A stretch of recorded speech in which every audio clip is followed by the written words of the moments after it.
माणसाला बोलायला शिकण्यात किमान 2 वर्ष लागतात, पण काय बोलावे हे शिकण्यात पूर्ण आयुष्य निघून जाते.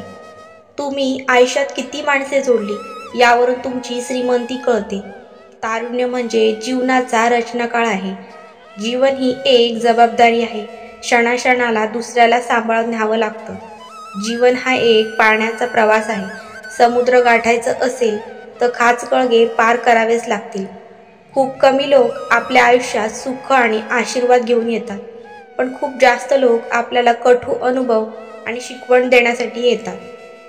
आयुष्याच्या प्रत्येक वळणावर सोबती कुणाची तरी हवी, पण असे का घडते की जेव्हा ती व्यक्ती हवी असते तेव्हाच ती आपल्याजवळ नसते. आयुष्यात असं काहीतरी मिळवा जे तुमच्यापासून कुणीही चोरून घेऊ शकत नाही.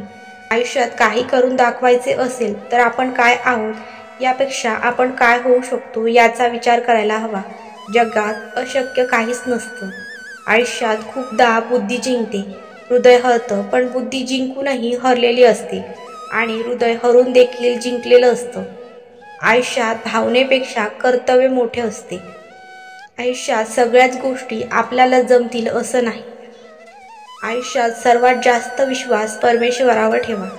आयुष्यातल्या कोणत्याही क्षणी क्रोधाचे गुलाम बनू नका. एकांतात मिळणाऱ्या क्षणांचे आपण काय करतो यावर आयुष्याच्या पाहण्याचा दृष्टिकोन व्यक्त होतो. कधी कधी हक्क मागून मिळत नाही तर ते मिळवावं लागतं.